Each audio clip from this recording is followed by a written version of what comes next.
Hello friends, welcome to royal study. दोस्तों, आज की इस वीडियो में मध्य प्रदेश उच्च न्यायालय एवं खंडपीठ हम कवर करने वाले हैं। यहाँ से आपके लगातार क्वेश्चंस बन रहे हैं, एक सिंगल डे भी मिस नहीं हो रहा है आपका। अगर फर्स्ट शिफ्ट में क्वेश्चन नहीं बन रहा तो सेकंड शिफ्ट में क्वेश्चन उसका बन रहा है। यानी अभी तक अगर हमने देखा है गाइस, तो यहाँ से करीबन 15 से 20 बार क्वेश्चन बन चुका है मध्य प्रदेश उच्च न्यायालय खंडपीठ से रिलेटेड। तो अगर आपसे जितने भी क्वेश्चन बनेंगे इस वीडियो में आपके पूरे कवर करेंगे, और इस वीडियो को पूरा देखने के बाद में आपका एक सिंगल क्वेश्चन भी बाहर नहीं जाएगा, इस बात की हम श्योरिटी देते हैं। अगर आप चाहते हैं कि इस वीडियो की पीडीएफ फाइल आपको मिले जिससे आप अपना रिवीजन कर पाएं, तो आप टेलीग्राम चैनल, इसके अलावा एप्लीकेशन को डाउनलोड कर लीजिएगा। एप्लीकेशन में आपको जीके की जुगाड़ एक कोर्स दिखेगा, स्टोर वाले सेक्शन पे जाकर, तो वहां पर वो पीडीएफ आपको मिल जाएगी। पीडीएफ आपको जो मिलेगी गाइस, उससे आप अपनी रिवीजन कर सकते हैं और उससे ही आप अपनी तैयारी कर सकते हैं इस वाले टॉपिक की। बाकी सभी की भी वहीं पर डाल दी हम, तो वहीं से आपको सभी की पीडीएफ मिल जाएगी। गाइस, आपको बता दें कि अगर आपने अभी तक चैनल को सब्सक्राइब नहीं किया है, कर लीजिएगा, क्योंकि आपको ऐसे ही वीडियोस लगातार मिल रहे हैं और आगे भी मिलते रहेंगे। तो इस वीडियो को लाइक भी आप कर दीजिएगा। अब फाइनली हम स्टार्ट करते हैं बिना टाइम वेस्ट किए। देखिए, सबसे पहले हम इतिहास को समझेंगे उच्च न्यायालय के और संविधान को समझेंगे। उसके बाद में हम बात करेंगे जबलपुर और उसके अलावा इंदौर और ग्वालियर खंडपीठ के बारे में। क्लियर है? तो देखिए, यहाँ पर सबसे पहले बेसिक इन्फॉर्मेशन हम आपको बताएंगे इतिहास से रिलेटेड, कब कैसे स्टार्टिंग से शुरुआत से हम चलेंगे। वर्तमान मध्य प्रदेश राज्य जैसा कि सर्वविदित है 2/11/1861 यानी 2 नवंबर 1861 को मूल रूप से मध्य प्रदेश क्षेत्र सेंट्रल प्रोविंस के रूप में सृजित किया गया था। ध्यान रखिएगा, कब सृजित किया गया था, तो ये आपका मूल रूप से मध्य क्षेत्र सेंट्रल प्रोविंस के रूप में सृजित किया गया था 2 नवंबर को 1861 में। क्योंकि न्यायिक आयुक्त क्षेत्र न्यायिक आयुक्त द्वारा प्रशासित था। उस समय नागपुर स्थित न्यायिक आयुक्त का न्यायालय इस क्षेत्र का शीर्ष न्यायालय था। ध्यान रखिएगा, किस क्षेत्र का, तो ये सेंट्रल प्रोविंस क्षेत्र का नागपुर स्थित जो न्यायिक आयुक्त था, ये इस क्षेत्र का शीर्ष न्यायालय था। ध्यान रखिएगा, 1921 में इसे राज्यपाल प्रांत यानी गवर्नर्स प्रोविंस में परिवर्तित कर दिया गया। तो क्वेश्चन बन सकता है आपसे कि आपका जो ये वाला एरिया है, यानी ये वाला जो क्षेत्र है आपका सेंट्रल प्रोविंस वाला, इसके तहत नागपुर स्थित न्यायिक आयुक्त का न्यायालय इस क्षेत्र का शीर्ष न्यायालय था, और इसको गवर्नर प्रोविंस यानी राज्यपाल प्रांत में कब परिवर्तित किया गया है, तो 1921 में इसको गवर्नर प्रोविंस यानी राज्यपाल प्रांत में परिवर्तित किया गया। तब यहाँ न्याय प्रशासन हेतु पूर्ण उच्च न्यायालय का हकदार हो गया। तो ये जो नागपुर उच्च न्यायालय है, ये आपका पूर्ण रूप से उच्च न्यायालय का हकदार कब हुआ, ये 1921 में हुआ था, जब राज्यपाल जो कि इसको राज्यपाल प्रांत घोषित किया गया था या परिवर्तित किया गया था। वित्तीय व प्रशासनिक कठिनाइयां लगभग 15 वर्षों तक सेंट्रल प्रोविंस हेतु उच्च न्यायालय के इनकार में परिणित हुई। इसी बीच निजाम राज्य हैदराबाद के एक भाग बरार प्रशासन हेतु सेंट्रल प्रोविंस में 1933 में स्थानांतरित किया गया। यानी पहले ये जो सेंट्रल प्रोविंस था, ठीक है, यही था। उसके बाद में क्या हुआ कि इसी बीच एक क्षेत्र था हैदराबाद का, बरार नाम का, तो वो क्षेत्र भी इसमें बना दिया गया 1933 में। तो ये हो गया सेंट्रल प्रोविंस एंड बरार। क्या हो गया, इस कारण इस राज्य को मिला, इसका नया नाम रहेगा आपका सेंट्रल प्रोविंस बरार। पहले क्या था, सेंट्रल प्रोविंस ही था, जिसका जो न्याय क्षेत्र था वो आपका नागपुर था। उसके बाद में निजाम राज्य हैदराबाद का एक भाग था बरार, इस बरार को भी इस सेंट्रल प्रोविंस में मिलाया गया है 1933 में। तो क्वेश्चन बनेगा कि सेंट्रल प्रोविंस में बरार भाग को कब मिलाया गया, 1933 में मिलाया गया, और उसके बाद में यह क्या कहलाया, तो ये सेंट्रल प्रोविंस तथा बरार कहलाया। ध्यान रखिएगा, एक एक चीजें हम आपको इसीलिए क्लियर करवा रहे हैं ताकि आपको चीजें याद भी रहें, और याद रहेंगे तो आप 110% उनको सही करके आएंगे। देखिए, सेंट्रल प्रोविंस तथा बरार ये हो गया था 1933 में स्थानांतरित करने के बाद में। अब उसके बाद में बात करते हैं। देखिए, उसके बाद में क्या हुआ, सम्राट जॉर्ज पंचम द्वारा 2 जनवरी सन 1936 को भारत सरकार अधिनियम की धारा 1915 की धारा, देखिए भारत शासन अधिनियम 1915 की धारा 108 के अंतर्गत, ध्यान रखिएगा, जॉर्ज पंचम के द्वारा 2 जनवरी 1936 को भारत सरकार अधिनियम 1915 की धारा 108 के अंतर्गत जारी लेटर्स पेटेंट के द्वारा सेंट्रल प्रोविंस तथा व बरार प्रांत हेतु नागपुर उच्च न्यायालय की स्थापना की गई। क्वेश्चन याद रखिएगा, और ये क्वेश्चन अभी कल ही आपसे बना था कि नागपुर उच्च न्यायालय की जो स्थापना की गई थी किस अधिनियम की के तहत की गई थी, तो अब आपका भारत सरकार अधिनियम था, भारत शासन अधिनियम 1915, इसके तहत नागपुर उच्च न्यायालय की स्थापना की गई थी। और कभी आपसे धारा भी पूछ ली जाए कि किस धारा के आधार पर की गई थी, तो धारा 108 के अंतर्गत इसकी स्थापना की गई थी 2 जनवरी को 1936 में। स्पेशली ये डेट याद रखिएगा, अब तक क्वेश्चन बने हैं कि जबलपुर उच्च न्यायालय की स्थापना कब की गई है, या फिर आपका ग्वालियर खंडपीठ, इंदौर खंडपीठ की स्थापना कब की गई है। अब क्वेश्चन बन सकता है कि नागपुर उच्च न्यायालय की स्थापना कब की गई थी, तो जॉर्ज पंचम के द्वारा इसकी स्थापना की गई थी। ध्यान रखिएगा, नागपुर उच्च न्यायालय की स्थापना किसके द्वारा की गई थी, जॉर्ज पंचम के द्वारा। कब की गई थी, 2 जनवरी को 1936 में, भारत सरकार अधिनियम 1915 की धारा 108 के अंतर्गत। एक लेटर जारी हुआ था, लेटर्स पेटेंट इसको बोलते हैं, तो ये भी ध्यान रखिएगा। और इसके तहत सेंट्रल प्रोविंस तथा बरार प्रांत के लिए नागपुर उच्च न्यायालय की स्थापना की गई थी। अब यहाँ तक आई थिंक आप सभी को क्लियर होगा। अब हम आगे बढ़ते हैं धीरे धीरे और एक एक चीज क्लियर करते चलते हैं।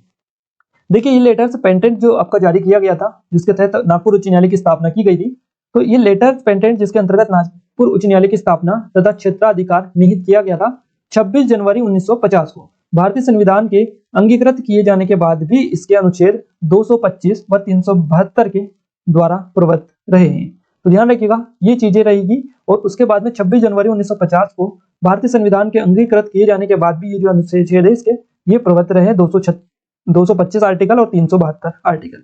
उसके बाद में क्या हुआ, नवंबर 1956 को राज्य पुनर्गठन अधिनियम अधिनियमित किया गया और नवीन मध्य प्रदेश राज्य का गठन किया गया। देखिए नवंबर 1956 में यानी 1 नवंबर 1956 को राज्य पुनर्गठन अधिनियम अधिनियमित किया गया था और मध्य प्रदेश का गठन किया गया था 1 नवंबर 1956 को। तो मध्य प्रदेश राज्य का गठन इसकी धारा 9 के अंतर्गत किया गया था। ध्यान रखिएगा इसकी धारा 9 के अंतर्गत मध्य प्रदेश का गठन किया गया था। और राज्य पुनर्गठन अधिनियम की धारा 49 की उपधारा 1 विहित करती है कि नियुक्ति दिवस अर्थात 1 नवंबर 1956 से वर्तमान मध्य प्रदेश राज्य के संबंध में अधिकारिता का प्रयोग करने वाले उच्च न्यायालय अर्थात नागपुर उच्च न्यायालय वर्तमान मध्य प्रदेश राज्य हेतु उच्च न्यायालय समझा जाएगा। देखिए यहां पर पहले क्या हुआ था, पहले ये हुआ था कि 2 जनवरी को 1936 में सेंट्रल प्रोविंस बरार के लिए नागपुर उच्च न्यायालय की स्थापना की गई थी। उसके बाद में हुआ ये कि वो चलता आ रहा था। उसके बाद में मध्य प्रदेश का गठन हुआ 1 नवंबर 1956 को। तो मध्य प्रदेश का जब गठन हुआ 1 नवंबर 1956 को, तब एक अधिकारित एक प्रयोग वाला एक ये चीजें हुई कि इसके लिए एक न्याय क्षेत्र है ये अब बनाना था। तो उसके लिए 1 नवंबर 1956 में मध्य प्रदेश राज्य का जो गठन हुआ था, तो मध्य प्रदेश राज्य के लिए एक उच्च न्यायालय की स्थापना करना था। तो जो नागपुर उच्च न्यायालय था जो कि आपका बना था जनवरी 1936 में, इसको ही नागपुर उच्च न्यायालय को ही मध्य प्रदेश राज्य के लिए उच्च न्यायालय बना दिया गया। बिना नागपुर उच्च न्यायालय को समाप्त किए इसको ही मध्य प्रदेश के लिए उच्च न्यायालय समझा जाएगा, ऐसा इस लेटर में कहा गया था। ऐसा इस अधिनियम की धारा के तहत बताया गया था। तो धारा कौन सी थी, 49 की धारा उपधारा 1 के तहत ये जो है चीजें हुई थी 1 नवंबर 1956 में। क्लियर है। इस प्रकार नागपुर उच्च न्यायालय को समाप्त नहीं किया गया, बल्कि एक कानूनी कथा द्वारा नवीन राज्य मध्य प्रदेश हेतु यह अपनी जबलपुर स्थित शाखा के साथ उच्च न्यायालय बन गया। माननीय मुख्य न्यायाधीपति द्वारा अपने 1 नवंबर 1956 के आदेश द्वारा मध्य प्रदेश उच्च न्यायालय की अस्थायी पीठों का गठन इंदौर और ग्वालियर में किया गया। तो क्वेश्चन इस प्रकार बन सकता है कि ग्वालियर और इंदौर जो खंडपीठ है, ग्वालियर और इंदौर जो खंडपीठ है, देखिए कब अस्थायी तौर पर इनका गठन किया गया था। क्वेश्चन इस प्रकार से बन सकता है कि अस्थायी खंडपीठों का जो स्थापना की गई थी इंदौर और ग्वालियर की, कब की गई थी, 1 नवंबर 1956 में ग्वालियर और इंदौर को अस्थायी पीठों के रूप में स्थापित किया गया था। और उसके बाद में 28 नवंबर 1968 को इनको स्थायी जो है बनाया गया था, स्थायी पीठों की स्थापना की गई थी। तो अस्थायी और स्थायी दोनों की डेट आप याद रखिएगा। देखिए अस्थायी बनाई गई थी 1 नवंबर 1956 को ग्वालियर और इंदौर में। उसके बाद में क्या हुआ, राज्य पुनर्गठन अधिनियम 1956 की धारा 51 की उपधारा 2 द्वारा प्रदत्त शक्तियों के प्रयोग में 28 नवंबर 1968 को राष्ट्रपति जी की द्वारा एक अधिसूचना जारी की गई, जिसमें इंदौर और ग्वालियर में मध्य प्रदेश उच्च न्यायालय की स्थायी पीठों की स्थापना के संबंध में ये जो है अधिसूचना जारी की गई थी। और इसके तहत जो है मध्य प्रदेश के जो खंडपीठ थी, अस्थायी खंडपीठ थी पहले इंदौर और ग्वालियर, उनको अब स्थायी कर दिया गया था 28 नवंबर 1968 को। ध्यान रखिएगा। एक और क्वेश्चन यहां से बनता है कि इस टाइम पर जब इनको स्थायी किया गया था, इस टाइम पर मध्य प्रदेश के मुख्य न्यायाधीश कौन थे। तो ये भी हम आगे आपको बताएंगे इसी में, बट अभी आपको बता देंगे तो आप इस वीडियो में थोड़ा सा कंफ्यूज हो सकते हैं। आगे सारी चीजें आपको हम एक निश्चित क्रम के साथ आपको पूरी बताएंगे। क्लियर है। अब देखिए ये चीजें हुई, स्थायी इनको बना दिया गया 28 नवंबर 1968 को। उसके बाद में क्या स्थिति हुई, उसके बाद में क्या होना था, उसके बाद में छत्तीसगढ़ का विभाजन होना था 1 नवंबर 2000 को। अब जब मध्य प्रदेश पुनर्गठन अधिनियम 2000 के उपबंधों के अधीन वर्तमान मध्य प्रदेश राज्य से छत्तीसगढ़ राज्य का सृजन किया गया तथा इस राज्य हेतु छत्तीसगढ़ उच्च न्यायालय की स्थापना बिलासपुर में की गई। क्लियर है। तो जब छत्तीसगढ़ अलग हुआ था 1 नवंबर 2000 को, तो छत्तीसगढ़ राज्य के लिए अलग से इन्हें उच्च न्यायालय बनाना था। तो इन्होंने छत्तीसगढ़ उच्च न्यायालय के लिए उच्च न्यायालय की स्थापना कहां पर की, बिलासपुर में इन्होंने की थी। और इस पीठ के साथ में की गई थी, बिलासपुर पीठ के साथ में। और इसके बाद में तब जबलपुर स्थित मध्य प्रदेश उच्च न्यायालय जो है ये उत्तरवर्ती मध्य प्रदेश राज्य हेतु उच्च न्यायालय बन गया था। इसके अलावा गाइस ये थोड़ी सी और चीजें हैं जो ऑलरेडी हम कवर कर चुके हैं, बाकी हमने इसीलिए ये अलग कलर में आपको हाईलाइट किए ताकि आप ध्यान रखें।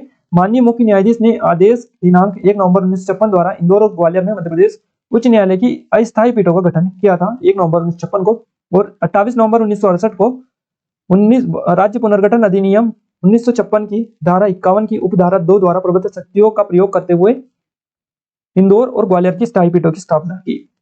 अभी आपसे क्वेश्चन बना था गाइस कि नागपुर उच्च न्यायालय की जो स्थापना की गई किस अधिनियम के तहत की गई। तो क्वेश्चन ऐसा भी बन सकता है कि इंदौर और ग्वालियर जो खंडपीठों का स्थायी किया गया था ये किस अधिनियम के तहत किया गया था, यह अधिनियम की किस धारा के तहत किया गया था। तो ये राज्य पुनर्गठन अधिनियम 1956 के तहत किया गया था और वो किया गया था नागपुर वाला भारत शासन अधिनियम 1915 के तहत। क्लियर है, तो ये राज्य पुनर्गठन अधिनियम के तहत किया गया था। अब हम और आगे बढ़ते हैं और आगे बढ़ने के साथ ही अब हम स्टार्ट करते हैं जबलपुर हाईकोर्ट की इमारत के बारे में। यहाँ से इमारत से लगातार क्वेश्चन से बन रहे हैं। जबलपुर जो हाईकोर्ट है इसका मुख्यालय कहाँ पर, माफ कीजिएगा, जो मध्य प्रदेश उच्च न्यायालय है इसका मुख्यालय जबलपुर में स्थित है। और ये जो जबलपुर इमारत है हाईकोर्ट की, ये अनूठी स्थापत्य कला के लिए देश और दुनिया में चर्चित है। मध्य प्रदेश हाईकोर्ट की ऐतिहासिक इमारत 100 साल से पुरानी है। यह भवन ईंट चूने में खूबसूरत टावर कार्निस के साथ बनाया गया है। इमारत की वास्तुकला यूरोपीय है और बहुत ही शानदार ओरिएंटल ये है। इस इमारत में मुख्य न्यायाधीश के अदालत कक्ष सहित 14 अदालतों के कमरे हैं। ध्यान रखिएगा, क्वेश्चन ऐसे ही बनते हैं। अंग्रेज के जमाने में यहाँ कचहरी से लेकर कलेक्ट्रेट ट्रेजरी तक लगे हैं। क्लियर है, और इसे मध्य प्रदेश हाईकोर्ट के मुख्यालय के रूप में अब जाना जाता है। जबलपुर निवासी पूर्व सांसद सेठ गोविंद दास के पितामह राजा गोकुल दास ने एक बेहतरीन इमारत का सपना देखा था, जिसे पूरा करने के लिए सीपी एंड बरार प्रांत के अंग्रेज engineer CIE PWD Henry Irwin ने डिजाइन तैयार किया था। तो गाइस क्वेश्चन ऐसा भी बन सकता है कि जबलपुर हाईकोर्ट का जो डिजाइन तैयार किया था हेनरी इरविन ने, ये किस प्रांत के इंजीनियर थे। तो ये गाइस सीपी एंड बरार प्रांत के अंग्रेज इंजीनियर थे, CIE PWD इंजीनियर थे ये, ध्यान रखिएगा, सीपी एंड बरार प्रांत के। तो इन्होंने ही जबलपुर हाईकोर्ट जो है वर्तमान में इसकी डिजाइन तैयार की थी और जिसके आधार पर 1886 में निर्माण शुरू हुआ था इन्हीं की डिजाइन के आधार पर, और 1889 में ये पूरा हो गया था। जब यह इमारत बनकर तैयार हुई तो देखने वाले बस देखते रह गए। ऐसा इसलिए क्योंकि यह स्थापत्य कला का अद्भुत नमूना थी और इसकी मजबूती वाकई बेमिसाल थी। 1 नवंबर 1956 को मध्य प्रदेश का पुनर्गठन हुआ और तब मध्य प्रदेश हाईकोर्ट का मुख्यालय इसी इमारत को बनाया गया। इससे पूर्व यहाँ कलेक्ट्रेट, कलेक्टर हाउस और ट्रेजरी हुआ करते थे। इस इमारत में प्रथम चीफ जस्टिस एम हिदायतुल्लाह ने इस भवन को देखने के बाद हाईकोर्ट के लिए सर्वदा उपयुक्त पाया, लिहाजा सारी प्रक्रिया पूर्ण कर ली गई। अब हम कुछ और स्पेशल चीजें देखेंगे जिनसे आपके डायरेक्टली क्वेश्चंस बनेंगे। सेठ गोकुलदास ने भवन का निर्माण करवाया था। देखिए वर्तमान में जो उच्च न्यायालय है इस भवन का निर्माण सेठ गोकुलदास जी ने करवाया था। सेठ जीवन दास ने 1956 में हाईकोर्ट के लिए भवन किराए पर दिया था। तो मध्य प्रदेश का जो उच्च न्यायालय है इसको किराया पर किसने दिया था 1956 में, सेठ जीवन दास ने दिया था, निर्माण करवाया था सेठ गोकुलदास ने। गाइस अब भी इसका जो किराया है ये 1 रुपया है, तो अब भी इसका 1 रुपया सांकेतिक किराया है, यानी 1 रुपया माह के रूप में इसका किराया अभी भी चल रहा है। इस इमारत को 1886 में हेनरी इरविन द्वारा डिजाइन किया गया। लगभग 3 लाख रुपए की लागत से ये पूरा हुआ है। ये इमारत का निर्माण ईंट चूने से किया गया। सजावटी टावर कॉर्निस भी इसमें लगे हैं। बिल्डिंग में 25 कोर्ट रूम है, ध्यान रखिएगा। स्वर्गीय माननीय श्री न्यायमूर्ति एम हिदायतुल्लाह उच्च न्यायालय के लिए मध्य प्रदेश के पहले मुख्य न्यायाधीश थे। राज्य सरकार ने माननीय मुख्य न्यायाधीश की सिफारिश पर 3 करोड़ रुपए से अधिक की लागत से इस भवन के विस्तार को मंजूरी दी थी और नॉर्थ साउथ ब्लॉक का निर्माण कार्य पूरा किया गया था। उच्च न्यायालय को ये फिर सौंप दिया गया था बाद में। तो जिस हिसाब से पहले इमारत बनी थी उसी हिसाब से इसका भी साउथ और नॉर्थ ब्लॉक का निर्माण कार्य बनवाया गया था। सेम उसी तरह से इसकी डिजाइन भी करवाई गई थी। उसके लिए भी 3 करोड़ रुपए से अधिक की लागत जो है इसमें विस्तार इसका किया गया था। अब हम यहाँ पर जबलपुर जो उच्च न्यायालय है इमारत उसको हम कवर कर चुके हैं। अब हम आगे बढ़ते हैं इंदौर खंडपीठ की ओर। वैसे इंदौर खंडपीठ आपकी मध्य प्रदेश की जबलपुर उच्च न्यायालय की 2 खंडपीठें हैं, एक आपकी ग्वालियर में है, दूसरी इंदौर में। तो अब हम इंदौर को कवर करते हैं। इंदौर में मध्य प्रदेश उच्च न्यायालय की स्थायी खंडपीठ है। माननीय मुख्य न्यायाधीश ने आदेश दिनांक 1 नवंबर 1956 द्वारा इंदौर और ग्वालियर में मध्य प्रदेश के उच्च न्यायालय की अस्थायी पीठों का गठन किया था 1 नवंबर 1956 को। बाद में राज्यों की धारा 51 की उपधारा 2 के तहत जारी 28 नवंबर 1968 की राष्ट्रपति अधिसूचना द्वारा पुनर्गठन अधिनियम 1956 द्वारा प्रदत्त शक्तियों का प्रयोग करते हुए इंदौर और ग्वालियर में मध्य प्रदेश उच्च न्यायालय की स्थायी पीठों को स्थापित किया गया था। 1819 में मंदसौर संधि अंग्रेजों और होलकर के बीच में हुई थी। तो अंग्रेजों ने ईस्ट इंडिया कंपनी के माध्यम से इंदौर में अपना अस्तित्व स्थापित किया था। अंग्रेज यहाँ भी गए, उन्होंने अपनी सैन्य, नागरिक, स्वास्थ्य सेवाएं साथ साथ न्यायिक व्यवस्था की भी स्थापना करते गए। इसके बाद में 20वीं शताब्दी की शुरुआत से होलकर की प्रशासनिक व्यवस्था अत्यधिक प्रभावित थी और अंग्रेजों ने सलाहकार के रूप में मालवा पर अपना नियंत्रण बढ़ाना जारी रखा। 20वीं शताब्दी के प्रारंभ में ही न्यायपालिका के अधिकारियों की नियुक्ति अंग्रेज की सलाह से की जा रही थी। इंदौर में होलकर के शासनकाल में ब्रिटिश भारत के उच्च न्यायालय के सेवानिवृत्त न्यायाधीशों को मुख्य न्यायाधीश के रूप में नियुक्त किया जा रहा था। इस प्रक्रिया के दौरान ब्रिटिश कानून को अपनाया गया, जो होलकर द्वारा बनाए गए केस प्रचलित था। क्लियर है? तो देखिए, ब्रिटिश कानून को अपनाया गया था इस प्रक्रिया के दौरान, और होलकर द्वारा जो बनाया गया था कानून, उस पर केस प्रचलित था। 1931 में होलकर कॉलेज में कानूनी शिक्षा का विस्तार हुआ। एक दिन ये क्वेश्चन यहीं से बना था कि मध्य प्रदेश के इंदौर शहर में ऐसा कौन सा कॉलेज है या कौन सा विश्वविद्यालय है जिसमें, या फिर ऐसा क्वेश्चन बना था कि होलकर जो कॉलेज है इसमें कानून की शिक्षा जो है कानून की पढ़ाई कब से शुरू हुई। 1931 इसका सही जवाब रहेगा। होलकर कॉलेज में कानूनी शिक्षा का विस्तार 1931 में हुआ। उसके बाद में इंदौर में पूरी तरह से कानून की पढ़ाई शुरू हुई। तो ये आप पॉइंट याद रखिएगा, यहीं से वो पॉइंट इस दिन निकल कर आया था। इससे पहले इंदौर के नागरिकों को कानून की डिग्री प्राप्त करने के लिए पुणे, आगरा और इलाहाबाद जाना पड़ता था। 26 जनवरी 1950 को गणतंत्र दिवस इंदौर में संवैधानिक उच्च न्यायालय अस्तित्व में आया और माननीय न्यायमूर्ति श्री पी के कौल के अनुसार उच्च न्यायालय की वर्तमान अवस्था इंदौर से ही प्रारंभ हुई। अब देखिए, उसके बाद में थोड़ी सी चीजें और इंपॉर्टेंट आपके लिए रहेगी। न्यायमूर्ति श्री कौल इलाहाबाद उच्च न्यायालय के रहने वाले थे और उनके मार्गदर्शन में निर्णय लिया गया कि उच्च न्यायालय को दूसरी जगह काम करना चाहिए। इसके लिए मध्य भारत सरकार ने महाराजा होलकर से वर्तमान भवन के लिए 22 मार्च 1955 को भूमि प्राप्त की। देखिए, क्वेश्चन ऐसा बन सकता है कि इंदौर जो खंडपीठ है, इसके लिए मध्य भारत सरकार ने किस राजा से या किससे जो है भूमि ली थी, प्राप्त की थी। तो महाराजा होलकर से इन्होंने भूमि ली थी इंदौर खंडपीठ के लिए। तो ध्यान रखिएगा, 22 मार्च 1955 को। भारत के राष्ट्रपति माननीय इनका नाम है, देखिए, भारत के राष्ट्रपति माननीय श्री राजेंद्र प्रसाद जी, इन्होंने भवन की आधारशिला रखी थी इंदौर खंडपीठ की। और 1956 में मध्य प्रदेश राज्य अस्तित्व में आया। उस समय यह आशंका थी कि इंदौर में उच्च न्यायालय के खंडपीठ का अस्तित्व समाप्त हो सकता है, क्योंकि जबलपुर को राजधानी के बदले उच्च न्यायालय से सम्मानित किया गया था।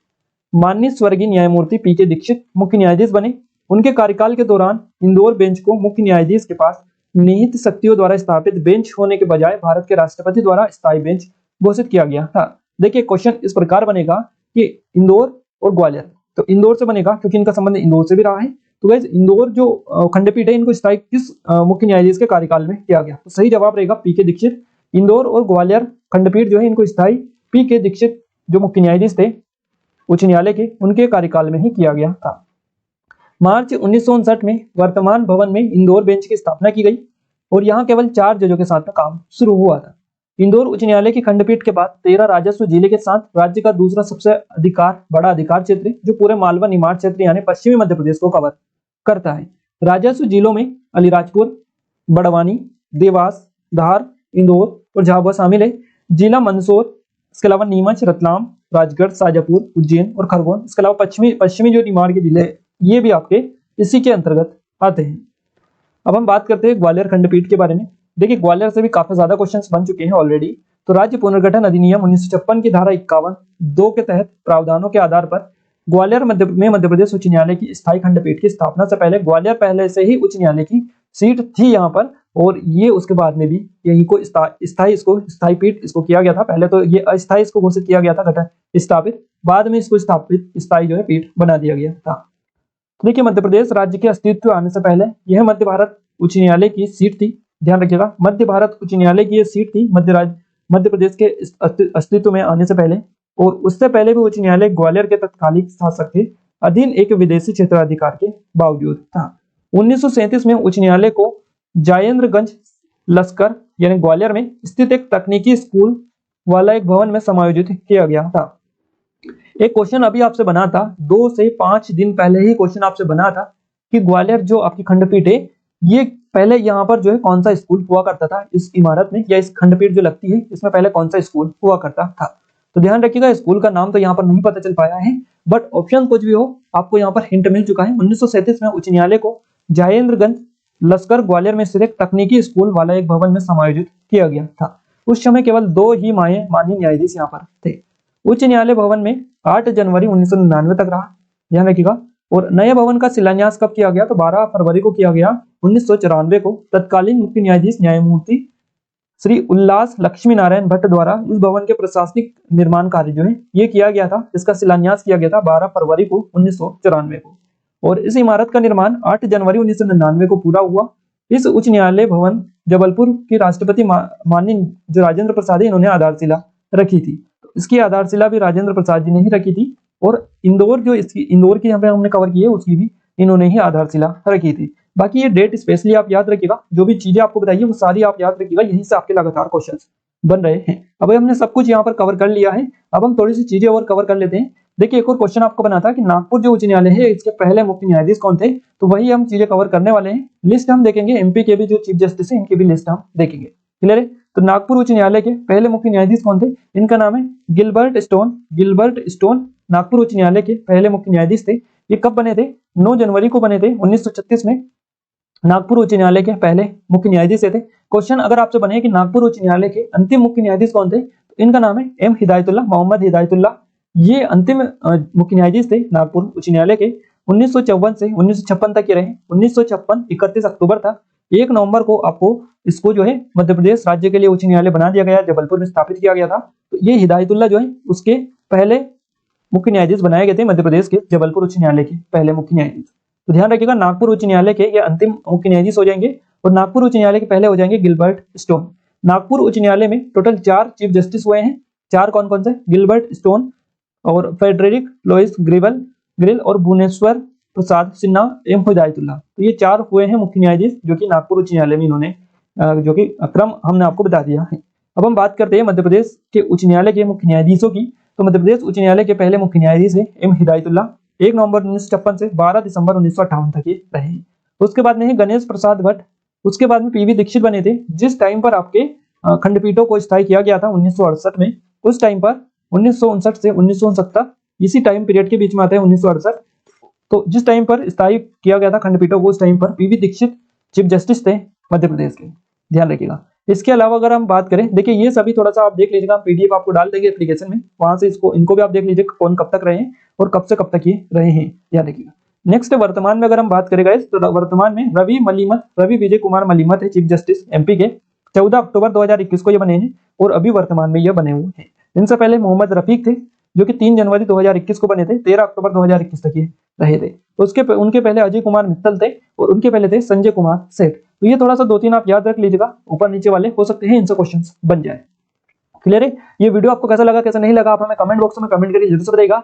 वीडियो अच्छा लगा है तो वीडियो को लाइक कर दीजिए, अपने दोस्तों के साथ शेयर भी करें ताकि हमें सपोर्ट मिले, मोटिवेशन मिले और अच्छे वीडियो आपके लिए लाने की पूरी कोशिश करें। तो आज के इस वीडियो में बताते हैं गाइस, मिलते हैं हम हमारे एक नए स्टडी वीडियो के साथ। तब तक के लिए जय हिंद, वंदे मातरम।